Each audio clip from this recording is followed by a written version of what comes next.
और शिवजी के धनुष को राजाओं को संभालू तुमने तोड़ दिया। विश्व विजय जसी जानकी पाई आए पवन बिहाई सब भाई सकल अमनासूस कर्म तुम्हारे केवल कौशिक कृपा सुधारे। विश्व विजय के यश और जानकी को पाया और सब भाइयों को बिहाकर घर आए। तुम्हारे सभी कम अमुनासी हैं, मनुष्य की शक्ति के बाहर हैं, जिन्हें केवल विश्वामित्र जी की कृपा ने सुधारा है और संपन्न किया है। आज अजू सुफल जग जन्मू हमारा, देखी तत्व विदुवाद बदन तुम्हारा। जे दिन गए तुम्ही बिन देखे, ते ब्रंची जनी प्रीत लेके। फिर तुम्हारे चंद्रमुख को देखकर आज हमारा जगत में जन्म लेना सफल हुआ। तुमको बिन देखे तो दिन बीता, उनको ब्रह्मा गिनती में ना लावे, हमारी आयु में शामिल ना करे। राम प्रताप परतोषी मातु सब कही बिनती बदेन, सुमरी शंभु गौरी गुरु विपर प्रपद किया के निध बस ज्ञान। विनय भरे तुम उत्तम वचन कहकर श्री रामचंद्र जी सब माताओं को संतुष्ट किया। फिर शिवजी और गुरु और ब्राह्मणों को चरणों को स्मरण करके नेत्रों के नींद के वश किया और अर्थात वो सो रहे। बदन से सुटलोना मनु साज सिरु सोना, घर घर करी जागरण नारी दही परस्पर मंगलगारी। नींद में भी उनका अत्यंत सलोना मुख ऐसे सो रहा था मानो संध्या को समय का लाल कम सो रहा हो। स्त्रियां घर घर जागरण कर रही है, आपस में मंगलमयी तालियां दे रही हैं। पूरी विराजती रजनी रानी कही बिलो कही सजनी, सुंदर ससुर ले सोई। फनिकना जनु श्रीमणि उड़ गोई। रानियां कहती हैं कि यही सजनी देखो रात्रि को कैसे शोभा है, जिसके अयोध्यापुरी विशेष शोभित हो रही है। सासू अंदर बहुओं को लेकर सो गई और मानो संपन्न अपने सिर की मणियों को हृदय में छुपा लिया। प्रताप पुनीत काल प्रभु जागे, अरुण चूर्ण कर बोलन लागे। बिंदी मगध भिनी गुणगान गए, पुरजन द्वार जोहरन आए। प्रातःकाल पवित्र और ब्रह्म मुहूर्त में प्रभु जागे और मृगा सुंदर बोलने लगा। भट्ट और मगधों ने गुणों का गान किया तथा नगर के लोग द्वार पर जोर करने को आए। बंदी विप्र गुरु पितु माता पाई आशीष मधुत सब भ्राता, जनी सदा सादर बदन की निहारे। भुक्ति संग द्वार प्रभु धीरे द्वारे। ब्राह्मण देवताओं गुरु और पिता और माताओं की वंदना करके आशीर्वाद पाकर सब भाई प्रसन्न हुए और माताओं ने आदर के साथ उन्हें मुख को देखा। फिर वो राजा के साथ दरवाजे पधारे। किनी सोच सब सहज सुचि सरित पुनित नहाई प्रति प्रातः क्रिया करी तत् पही पाए चारू भाई। स्वभाव से पवित्र चारों भाई से निवृत्त होकर पवित्र सूर्य में नदी में स्नान किया। सरयू नदी में स्नान किया। प्रातः का स्नान वंदनीय करके वो पिता के पास आए। और नवप्राण तीसरा विश्राम। खूब विलोक लिया उर लाई, बैठ राज यशु पाई। देखी रामू सब सभा जुड़ानी, लोचन रवि अवधि अनुमानी। राजा ने देखते ही उन्होंने हृदय से लगा लिया। तदंतर वो आज्ञा पाकर हर्षित होकर बैठ गए। श्री रामचंद्र जी के दर्शन कर और नेत्रों को लाभ की बस यही सीमा है, ऐसा अनुमान कर सारी सभा शीतल हो गई। अतः सबके तीनों प्रकार के ताप सद के लिए मिट गए। और मुनि विशिष्टु मुनि कौशिक्यु आए, सुहाग आशनी मुनि बैठाए। सतुनि सुतना समेत पूजी पद लागे, निरखी रामदेव गुरु अनुरागे। फिर मुनि वशिष्ठ जी और विश्वामित्र जी आए। राजन ने उनके सुंदर आसनों पर बैठाया और पुत्रों समेत उनकी पूजा करके उनके चरणों लगे। दोनों गुरु श्री राम जी को देखकर पर प्रेम में मुग्ध हो गए। यही विशिष्ट धर्म इतिहास सुनी यीशु सहित रानी वासा। मुनि मन आगम कदी कोई सुख करनी, मुनि तो वशिष्ठ विपुल विधि बरनी। वशिष्ठ जी और धर्म के इतिहास का कह रहे हैं और राजा रानियों सहित सुन रहे हैं, जो मुनियों के मन को भी आग में है। ऐसे विश्वामित्र जी करने के वशिष्ठ जी आनंदित होकर बहुत प्रकार से वर्णन किया।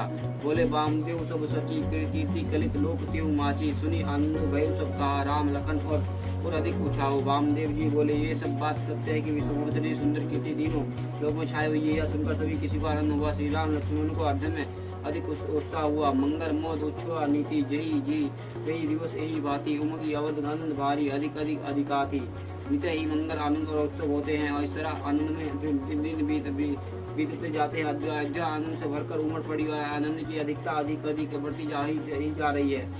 सुदी ने सोधी काल कन छोड़े, मंगल मोद विनोद न थोड़े। नित नव सुख सुर देखी सिहाई अवध जन्म चची बेरी बाई। अच्छा दिन और शोधकर सुंदर कंकन खोले गए और मंगल आनंद और विनोद कुछ काम नहीं हुआ।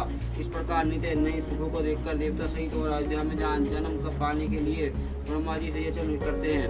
विश्वामित्र चलन नीति चाहे राम प्रेम विनय स्पर्श राहाई। दिन दिन संयुगन भूपति भाव देखी सरा मुनि राव।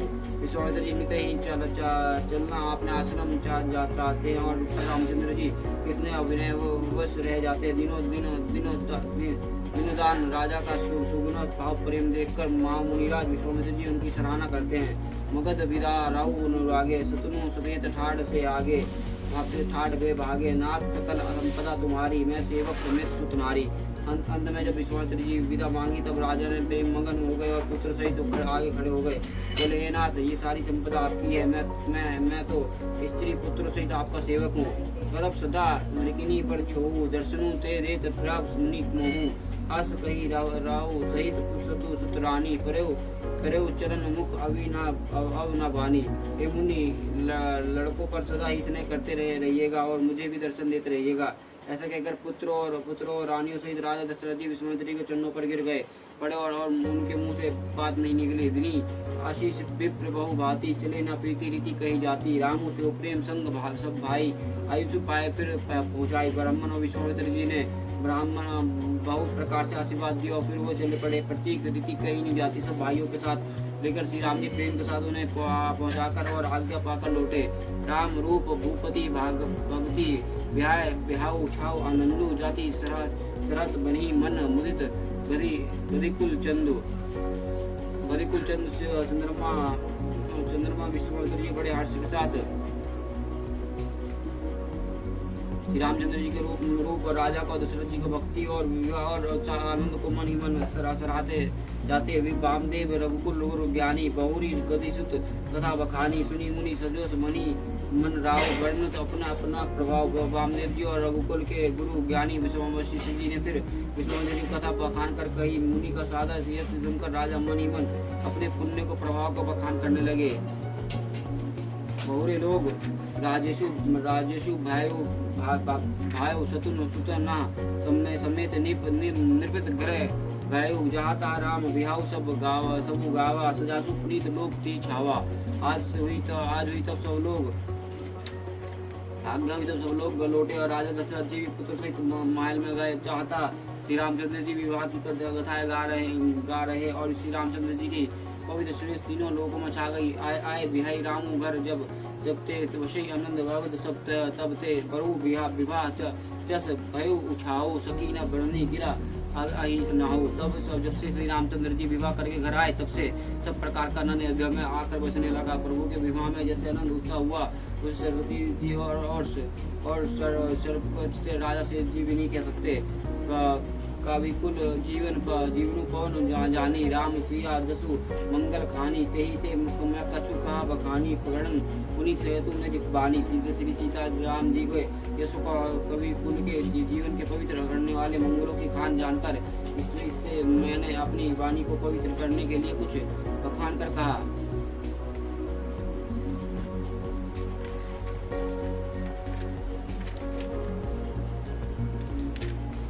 निजगिरा पवनीकरण कारण राम जसु तुलसी का करो रघुवीर चरित अपार कवि कौन नरो भगवती बिहाय उछा मंगल सुनी जे सादर गवाई। वेदी राम प्रसाद जन सर्व सुखी पवाई। अपनी वाणी को पवित्र करने के लिए तुलसी ने राम का यश कहा और श्री रघुनाथ जी का चरित्र अपार सुंदर है। किसी कवि ने उसका पार पाया है। जो लोग यज्ञ पवित्र और विवाह मंगल में उत्सव का वर्णन आदर के साथ सुनकर गवाएंगे वो लोग श्री रामचंद्र जी को श्री राम जी के पास सदा सुख पाएंगे। सिया रघुवीर विवाह जो से प्रेम गवाही सुनी तिनी कहू सदा उछाओ मंगल सदन राम जसु। श्री सीता जी और श्री रघुनाथ जी के विवाह प्रसंग को लोग प्रेम पूर्वक गाय सुनेंगे। उनके लिए सदा उत्साह क्योंकि श्री रामचंद्र जी यश के मंगल का दाम है।